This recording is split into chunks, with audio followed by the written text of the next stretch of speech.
vraiment une voiture de rallye. Si tu as le casque sur la tête, c'est bien. Si dès que tu le lèves de sur la tête, tu sais pas où le mettre. Hein. Mais c'est drôle parce qu'à l'époque, ça nous paraissait pas exigu, ça nous paraissait pas inconfortable. Ah, mais on était peut-être.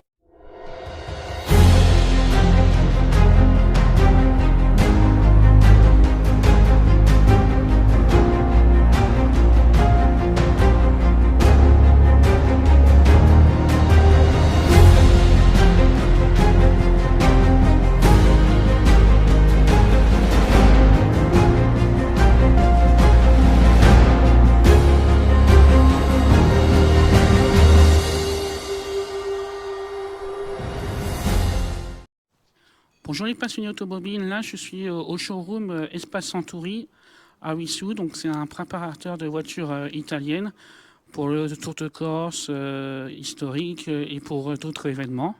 Et actuellement je suis en compagnie de Bernard Danisch pour faire une interview de son histoire de pilote de rallye.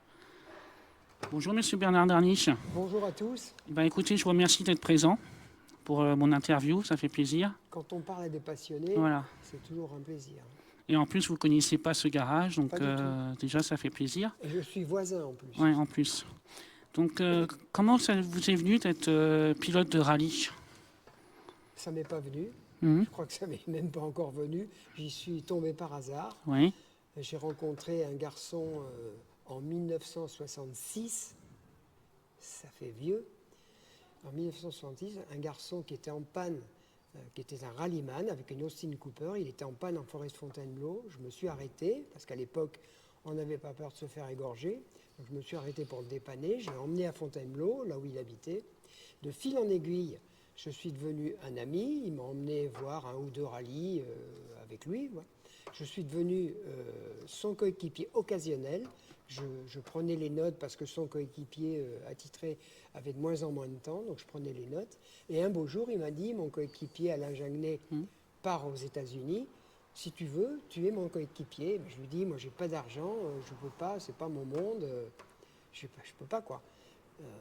Il me dit, mais c'est pas grave, moi, je prends tout en charge, mais quand tu me lis les notes, ça se passe vraiment très très bien. Tu aimes ça? Je lui dis, non seulement j'aime ça, mais je trouve ce milieu incroyable, j'adore. Je découvrais, moi. Et je suis devenu son coéquipier pendant 3 ans. D'accord. Et après, vous avez commencé sur quel modèle? Sur Alpine? Ah non. J'ai un coéquipier, un ami d'enfance avec lequel j'étais à l'école, à l'école communale, à Corbeil-Essonnes, Bernard Demange. Et il nous accompagnait aussi sur les rallyes pour faire l'assistance, parce qu'on ne se séparait jamais. Et il me dit, il faut qu'on ait autre chose qu'une 4L pour aller sur les rallyes, quand même, ça fout mal. Donc on avait racheté une NSU TT accidentée, et comme son métier c'était chaudronnier, on l'a retapé pour aller sur les rallyes. Et un beau jour, mon pilote me dit, mais quand même, tu devrais essayer de conduire, parce que tu as une façon de conduire, quand je te fais de temps en temps conduire, ça me paraît assez étonnant. Et donc il nous a aidés, il nous a engagés au rallye du Touquet, qui est un très beau rallye, Et puis notre premier rallye, on l'a gagné. Voilà, donc on a gagné ce premier rallye. Je croyais qu'il y avait eu des erreurs de chronométrage, parce que je sentais vraiment que j'étais à côté de mes pompes, quoi. J'avais l'impression que j'ai toujours eu d'ailleurs, de me traîner. J'ai jamais eu l'impression d'aller vite en voiture. Et finalement, on avait gagné. Et avec l'argent récolté par la victoire sur ce rallye du Touquet, c'était quand même 3 ans de salaire équivalent à mon métier d'ajusteur. Ah oui, quand même. Donc c'est vraiment bien. Ouais. Quand j'étais ajusteur, je gagnais 300 francs par mois. Oui. Ouais. Donc on a engagé le rallye la voiture dans un autre rallye, dans le nord de la France, que j'ai gagné encore. Et là, comme je sortais du monde du vélo, Robert Chapat, qui était le patron de France 2 des sports, Jean-Michel Lelieu, qui était aussi un ancien du milieu vélo, mais qui était patron de TF1 des sports, m'ont fait des gros reportages TV. Donc dans la semaine après, j'avais une demi-page sur le France Soir, une demi-page sur le Figaro, etc., etc. Donc je suis parti en flèche comme ça. Beaucoup de gens m'ont appelé pour me prêter leur voiture, me dire je veux courir avec toi, etc. Et puis je me suis retrouvé dans un agent Renault à Étréchy qui m'a dit, écoute, moi je cours, mais je cours mal. Si tu veux, je suis ton coéquipier, on va faire quelques rallyes en Alpine. avec une Alpine de série, hein, 1100. Et les quelques rallyes qu'on a fait, ben, on les a gagnés. Avec une Alpine de série. De série, oui. Pas modifiée, rien du tout. Non. Ah oui, quand même. Comme quoi, j'ai toujours dit, même moi, parce que avec ma chaîne YouTube, je monte quand même dans beaucoup de belles voitures. Et j'ai remarqué, c'est pas forcément la voiture qui fait la voiture, c'est surtout le pilote, en fait. On peut avoir une voiture pas puissante, et si le pilote il sait piloter, ça va très vite, en fait. Oui, mais il faut dire qu'à cette époque-là, on pouvait s'exprimer en termes de pilotage beaucoup plus que dans les épreuves actuelles. Parce que d'abord, on roulait plusieurs nuits, avec le brouillard, la flotte, etc. Ça amoindrit les différences de voitures, hein, quand même. La nuit, dans le brouillard, sur des petites routes pleines de bouillasse, 50 ou 100 chevaux de plus, ça ne fait pas grand-chose. Hein. Oui, Donc, j'ai réussi à me faire une espèce de réputation, puisqu'on gagnait quand même, jusqu'au moment où d'autres sont venus en me disant il faut absolument que tu fasses la Coupe Gordini, parce que là, c'est que des bons pilotes, etc. etc. Donc, en 1967, il y avait les sélections de la Coupe Gordini au Mans, et on était 700-800 aux sélections. Hein. Et je me rappellerai toujours, j'y suis allé, je n'avais jamais fait de circuit de ma vie. Hein. Je ne savais même pas ce que c'était que le circuit du Mans. Ah oui, même en d'accord. spectateur, je n'avais jamais été. Hein. Et on s'est engagé donc aux sélections. Et à ma grande surprise, 6e temps. 6e temps. Ah oui, direct dès le départ. Directement 6e temps. Et celui qui fait le meilleur temps des sélections, je vous le donne en mille, il s'appelle quand même Jean-Pierre Jarier. Hein. Ah oui, donc c'est pas... Et j'étais pas très très loin de ces temps. Hein. On en a encore reparlé le week-end dernier donc à Epokoto. J'étais avec Jean-Pierre et il m'a dit ouais quand même, tu aurais dû faire du circuit parce que tu étais plus pilote de circuit que pilote de rallye. Après, on a son coup de cœur ou pas aussi. Hein. Ce que je veux bien croire. Hein. Mais en fait, j'ai fait du rallye, pourquoi? C'est simple. Hein. Au sortir de la Coupe Gordini, j'ai fait que 5 courses. Hein. Mais on était quand même 3e au classement général en faisant que 5 courses sur 10 et 3e au classement général, dont 5 podiums, 2 victoires, dont la finale. Et à l'arrivée de la finale à Albi, j'ai été contacté par NSU France, la maison NSU, qui m'a dit l'année d'après, si vous voulez, en 69, on peut même commencer fin 68, on vous veut comme pilote officiel, vous allez être payé mensuellement, on vous paye tous vos frais, vous avez une voiture de service, vous avez un mulet pour reconnaître, et... oui, il y avait tout frais payé en fait, tout voilà. Très super. Et le patron, M. Ferry, me dit vous avez 8 jours pour réfléchir. Et je lui ai dit non, je ne réfléchis pas. Où est le contrat? Moi, je voulais signer tout de suite. Hein. Ah bah oui, et c'est sûr. Je me suis embarqué dans les rallyes, voilà, comme ça, parce que je ne pouvais pas faire autrement. J'avais pas d'argent. Le problème, il est simple. Quand on n'a pas d'argent... non, on ne peut rien faire sans argent. On ne peut pas. C'est pas possible. Donc, on vous propose une solution pour continuer dans ce monde...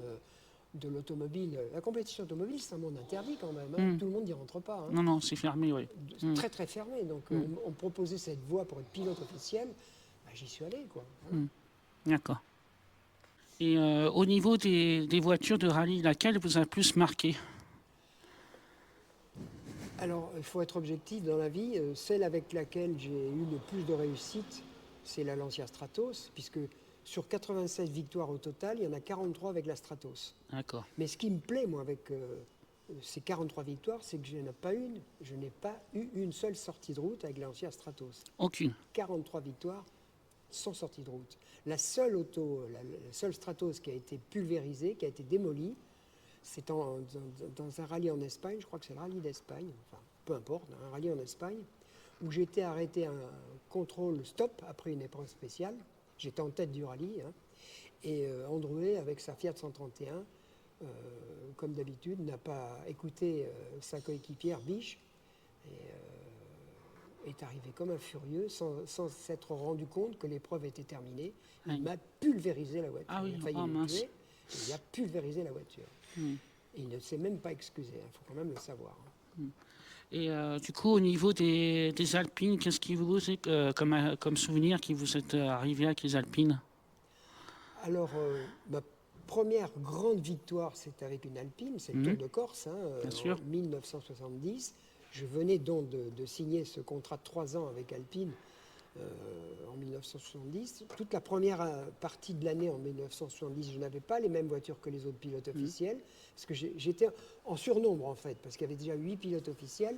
Donc Jacques Chénis et Jean Rédlé m'avaient pris, mais pour pas que je les emmerde, parce qu'ils voulaient me prendre. Bref. Et en fin d'année, Jacques Chénis me dit « Tu vas avoir la même voiture que les autres pour le Tour de Corse ». Je débutais dans le Tour de Corse. Il y avait André qui l'avait déjà gagné, Nicolas qui l'avait fait 3-4 fois, Vinatier qui l'avait fait je ne sais combien de fois. Enfin, moi, j'étais pilote débutant. Et j'ai dit à mon coéquipier Bernard Demange, mon copain d'école de Corbeil-Essonnes, je lui ai dit « Là, on a l'occasion de marquer notre territoire, il ne faut vraiment pas qu'on se loupe, il faut qu'on fasse un hold-up, comme ça. » D'accord. Et il y avait 12 épreuves spéciales. On a gagné les 12 épreuves spéciales. 12, ah oui, quand même. Le seul qui l'a fait, c'est Loeb, jusqu'à maintenant, D'accord. au Tour de Corse. Ah oui, c'est On a pas... gagné les 12 et j'ai attaqué jusqu'à la dernière, chose un peu... si je m'étais sorti dans la dernière, mais je voulais vraiment qu'on marque notre territoire. Et le pilote qui a fait 12 fois deuxième, c'était le pilote de référence de l'époque sur l'asphalte, qui avait déjà gagné la Corse, Jean-Claude Androuet. Il a fait 12 fois deuxième. Ok. Et du coup, vous avez couru aussi avec une 205 T16 aussi? Oui, avec une Peugeot, mais c'était pas l'équipe officielle. Oui. J'étais pas dans de très bonne disposition avec Todd. Bon, sur le plan professionnel, c'est quelqu'un que j'ai toujours reconnu, qui est un phénomène sur le plan professionnel, mais j'ai pas d'affinité particulière forte sur le plan humain. D'accord. Donc Ok. je voulais pas avoir de contact avec lui. J'ai d'ailleurs refusé dans un rallye d'Autriche en championnat du monde avec Alpine qu'il soit mon coéquipier. D'accord. J'avais pas envie de l'avoir à côté de moi. Oui, je comprends, on ne peut pas avoir d'affinité avec tout le monde. Voilà, non c'est plus. tout. Ouais, ouais. Je le reconnais vraiment. C'est un très très grand professionnel, mais bon, c'est comme ça. Et donc, comme je n'ai pas eu d'affinité particulière avec lui, je n'ai jamais eu de Peugeot officiel, D'accord. évidemment. Bah oui, normal. Et du coup, vous avez couru combien d'années en championnat des rallyes alors? Alors, j'ai commencé comme pilote officiel en 69 avec NSU, Oui. j'étais pilote officiel, et grosso modo, j'ai arrêté en 82, 83 même, 83, avec un accident de la circulation avec Audi. D'accord. J'étais en essai en Corse avec Audi, et les gens d'Audi Allemagne m'avaient donné pour mission de rendre l'Audi rapide, très vite sur l'asphalte. Elle D'accord. n'était pas rapide sur l'asphalte. Elle était imbattable sur la terre, mais pas rapide sur l'asphalte. Et ils m'avaient dit, comme j'étais un pilote d'asphalte, et qu'ils avaient bien vu que j'avais fait gagner des Fiat en Corse, chose impossible a priori sur le plan théorique, je pense qu'avec les ingénieurs, j'avais un bon feeling. Je savais travailler avec les ingénieurs et je savais rendre une auto efficace dans des conditions où personne n'aurait pu s'opposer qu'elle était efficace. Et donc, j'étais rentré chez Audi. Cet accident, incompréhension entre ceux qui ferment la route en haut et ceux qui l'ouvrent en bas, je me suis pris un camion en pleine tête. Ça m'a pulvérisé les jambes. Ah oui. Et grosso modo, je savais que ma carrière était finie. 18 opérations pour me refaire les jambes. Donc D'accord. je savais que ma carrière de pilote était finie. J'ai pas de sensibilité dans les jambes, j'ai des bouts de ferraille partout. Enfin bon. En fait, ma carrière n'a pas été très longue à haut niveau. 69, Oui, c'est ce qu'on m'a 82, raconté, oui. Oui, c'est pas très long, c'est pas oui. très, très long, mais quand même 87 victoires dans ce temps-là. Oui, oui, donc c'était une carrière courte, mais vraiment forte. Très Donc dense, ça, oui. oui. Et vous avez été aussi, donc vous avez fait du vélo avant d'être pilote. Oui. Et c'était en professionnel ou amateur? À cette époque, il y avait des indépendants. Oui. En fait, je n'ai jamais eu l'autorisation de faire du sport. Parce que j'ai eu un problème de santé à l'âge de 11 ans. J'ai été à l'hôpital Necker, j'avais un problème cardiaque. Suite à... Voilà, ça s'appelle le nom scientifique, je ne sais pas, c'est des rhumatismes articulaires aigus qui faisaient qu'à un certain moment, le cœur pouvait s'arrêter. D'accord. Ah oui, J'ai eu donc. pas mal de petits copains à l'hôpital Necker qui sont morts, en fait. Et je suis sorti de l'hôpital avec l'interdiction de faire du sport. Mais comme j'ai toujours été rebelle, j'aime pas qu'on dicte ma façon de vivre. Oui, je comprends, être libre, quoi. Et donc j'ai réussi à avoir un certificat médical de complaisance. Et je me suis jeté dans le sport en me disant, si je fais du sport et que ça marche, pourquoi je m'emmerderais à arrêter d'en faire? Bien sûr. Et je suis arrivé là-dedans. Donc le vélo, ça marchait très très bien, jusqu'au moment où j'étais déjà à un très bon niveau. J'ai vu qu'il fallait en passer, comment dirais-je, par la case amélioration des qualités naturelles. D'accord, je comprends. Et comme j'avais au fond de ma tête l'hôpital Necker quand même, avec peut-être un fusible fragile, j'ai dit j'arrête le vélo parce que là, Et s'il arrive quelque chose, voilà. Voilà, il ne faut pas non plus jouer trop avec Son corps, ouais. Physiquement, j'entends. Et donc, D'accord. je suis après tombé dans la voiture avec Michel Loiseau, donc le pilote que j'ai dépanné, qui était avec cet Austin Cooper. Voilà. D'accord. Et actuellement, donc vous êtes dans la sécurité routière, c'est ça? Oh non, Non, plus maintenant. J'y suis plus parce qu'en Oui. plus, depuis 3-4 ans, avec le Covid, avec Ah oui, les tout guerres ça, de ça a un partout, peu- ça oui, oui. n'intéresse plus personne. Et puis, pour tout vous dire, j'en ai marre de parler dans le vide parce que depuis 40 ans que je parle, puisque j'y suis dans ce système-là, sur la volonté de Jacques Chirac, c'est lui qui m'a emmené dans la sécurité routière. Je me suis rendu compte que parler, ça ne sert à rien. Non, les gens, ils Donc, écoutent il y a pas. des moments, quand on parle et que ça ne sert à rien, le mieux c'est de se taire. D'accord, ok. Alors du coup, comment vous êtes arrivé chez Lancia? Ah, ça a été laborieux, compliqué. Il a fallu mettre des coups de pied dans la porte, hein, vraiment. Donc j'étais sous contrat. Je suis parti de chez Alpine parce que j'ai vu que ça ne marchait plus du tout en 1974. L'arrivée de Renault, le manque de stratégie, j'ai compris qu'il fallait que je parte ailleurs. Comme j'avais été contacté par Fiat Turin, j'ai signé un accord avec Fiat Turin, à Barthes, qui m'a donné comme mission de développer la Fiat X109. Mais à moitié d'année, après 7-8 victoires quand même avec cette voiture, Fiat a décidé de changer de politique commerciale, de stratégie commerciale, et ils m'ont arrêté le programme Fiat X109. Donc je voulais absolument continuer à courir. Je ne pouvais pas courir avec une auto qui n'était pas une auto du groupe. Oui, bien sûr, je Sous comprends. contrat.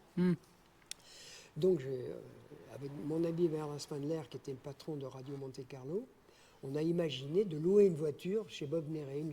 Il m'a dit, il a une Stratos, on va la louer. On va monter un coup avec des sponsors, etc. On va la louer et on va s'engager au Tour de France Auto, qui était au mois de septembre. Donc on s'engage au Tour de France Auto, le départ était de Nice. Il y avait les Lancia officiels. Hein. Il y avait les Lancia officiels. Et nuit d'épouvante dans le Turinier et l'arrière-pays niçois, nuit d'épouvante, la flotte, du brouillard dans tous les sens. Et au petit matin, on se retrouve en tête du Tour de France Auto. Les Lancia officiels avaient disparu, dans la tourmente, comme on dit. Je comprends. On est en tête du Tour de France Auto. On gagne le Tour de France Auto, laborieusement, mais on gagne. On ne pouvait pas rester que sur cette victoire. On va voir M. Chardonnay, qui était l'importateur Lancia France, on lui dit on va faire le Tour de Corse, hein, la prochaine tour. Bien sûr, c'est intéressant de le faire. Mais qu'est-ce qu'on va foutre au Tour de Corse? C'est le championnat du monde, les Lancia officiels sont là, Fiorio ne va jamais vouloir. Et nous, on force la porte, on met des coups de pied, on engage la voiture au Tour de Corse, pareil. Lancia Italie ne voulait pas nous voir, hein, même pas reçu dans le garage avec les Lancia officiels. Rien, ils nous ignoraient totalement. Totalement. Hein. Et pareil, au lever du jour en Corse, pluie battante, enfin bref, c'est là où j'ai beaucoup de réussite, c'est que les conditions étaient compliquées. Au petit matin, on se retrouve en bagarre avec Jean-Pierre Nicolas qui avait l'Alpine. Il faut savoir que la Stratos qu'on avait louée, c'était pas une voiture de course. Hein. C'était une voiture normale. Voiture de série déguisée en voiture de course. Hein. Ah d'accord. Les petits freins, petits moteurs, caisse. Il n'y avait rien de... D'accord. Mais les petits freins m'ont moins handicapé en ayant une route très détrempée. Si ça avait été sur du sec, j'étais marron. Hein. Et on s'est battu comme des chiffonniers avec Jean-Pierre Nicolas jusqu'à la dernière épreuve. Et la dernière épreuve, on a tout jeté dans la bagarre, comme on dit. Et je lui mets 30 secondes et on gagne ce Tour de Corse. Et on amène le championnat du monde à Lancia. Ah, super. Donc on commençait à exister quand même auprès de Fiorio, mais ça n'a rien changé. On a fait le rallye du Var qu'on a gagné, Chamonix qu'on a gagné, etc. L'année d'après, M. Chardonnay s'est laissé convaincre, mais avec beaucoup de difficultés, de monter pour une année seulement, en une voiture, 76, une année seulement, une équipe, enfin faire courir une seule voiture dans les rallyes français, championnat d'Europe. Et donc en fin d'année au Tour de Corse 76, je l'ai su bien après, M. Chardonnay me dit Fiorio veut qu'on laisse gagner Munari, t'es devant, t'es en tête, mais Munari est derrière toi, il faut que tu le laisses gagner. Je t'expliquerai pourquoi. Il ne m'a jamais expliqué pourquoi. Je l'ai su 40 ans après. Parce qu'en fait, il a obtenu un complément de budget de la part des Italiens qui a permis de nous financer les équipes. C'est bien comme ça. Hein. Donc il a continué à vouloir courir l'année d'après, parce que la première année en 76, de mémoire, je crois qu'on on a gagné 12 ou 13 courses, hein, comme la première année, sans accrocher une voiture. Oui, c'est bien, c'est parce que... ouais. Donc 77, on a continué à courir, mais pour le Tour de Corse, Lancia m'a retiré la Stratos et m'a donné une Fiat 131. D'accord. Pour pas que j'emmerde les voitures d'usine, les Lancia d'usine, évidemment. On a gagné quand même avec la Fiat. Ouais, c'était vraiment je t'aime moi non plus. Hein. En 77, la même chose. Hein, pour pas que j'emmerde les voitures d'usine, les Lancia officiels, on me recolle une Fiat. Je regagne avec la Fiat. Oh punaise, je veux dire. Et ainsi de suite. Mais ça a été toujours des rapports, c'était je t'aime moi non plus. Vous ne pouvez pas se passer de moi parce que je gagnais. Hein, Oui, bien sûr, oui. Et puis, je gagnais, j'avais des actions commerciales avec M. Chardonnay, on vendait des Lancia voitures, en France. bien sûr. Commercialement, au départ, on vendait 1800 voitures, un truc comme ça en France. Quand on est arrivé en 1975, à la fin, on en était à 23 ou 24 000 voitures. Quoi. Bah, mon père, il a eu 2 Lancia, lui. Mais oui, ça marchait, quoi. Enfin, Oui, ça marchait avant. Les Lancia, c'était des belles voitures. bien sûr, bah, c'était des c'était- super autos. Mais j'espère que M. Carlos Tavares va relancer la marque. D'accord. Je le souhaite de tout mon cœur, parce que c'est vraiment une très très belle marque. Moi, mon père, il a eu à l'époque une Lancia Beta, berline. Et après, il a eu la Lancia Trevi Volumex. Ouais, c'était super. Hein. Et moi, je me rappelle quand j'étais petit, la Volumex, la Lancia, il y avait plein de boutons partout, le tableau de bord. C'était illuminé de partout. Et moi, j'ai gardé ça, c'était impressionnant comme souvenir que tous les boutons ronds sur le tableau de bord, c'était vraiment impressionnant. Mais c'est une marque que j'ai adorée. De toute façon, 43 victoires avec la Lancia Stratos, Ah oui. ça se passe de commentaires. Hein, Oui, quand bien même. sûr, C'est- oui. Voilà, c'est une marque. Mais le patron du garage ici, qui est d'origine italienne, m'a dit des choses qui m'ont fait extrêmement plaisir. Je ne connaissais pas, moi, cet endroit ici. C'est pour ça que je vous ai fait venir là, parce que justement...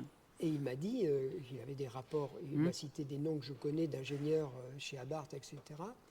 Et ce qu'il m'a restitué, je ne l'avais jamais entendu de ma vie, hein, jamais. Hein. Il m'a dit, en Italie, dans les milieux de professionnels de l'automobile, des ingénieurs et du pilotage, tu es le pilote qui a le plus marqué avec l'ancien Stratos. Bien sûr, oui. Il dit, tu étais la référence dans cette voiture. Évidemment, ça fait plaisir. Mais l'apprendre 50 ans après, vaut mieux tard que jamais. Jamais, bien sûr. Ben, écoutez, Monsieur Bernard Darny, je vous remercie vraiment pour cette interview pour ma chaîne YouTube. En plus, c'est la première fois que je fais ce format-là, pour changer un peu, parce que c'est toujours intéressant aussi de faire connaître les personnes du milieu de l'automobile, quel qu'il soit. Et je vous remercie d'être venu à Espace Centauri, que vous ne connaissez pas, le garage, avec des belles voitures italiennes. Je vous remercie encore. Et j'espère que ça vous a plu d'être passé sur ma chaîne YouTube. Moi, j'ai une philosophie qui est simple. À chaque fois qu'on découvre des personnes et des lieux différents, nouveaux, c'est une journée gagnée. Bah, écoutez, je vous remercie. Bah, écoutez, n'oubliez pas de vous abonner à ma chaîne YouTube, La Passion Automobile. Et sur ce, à très bientôt. Pour les passionnés d'automobile, une seule chaîne, La Passion Automobile. Je vous remercie.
Alors du coup, comment vous êtes arrivé chez Lancia? Le mot pour la fin. Hop, est-ce que ça marche encore?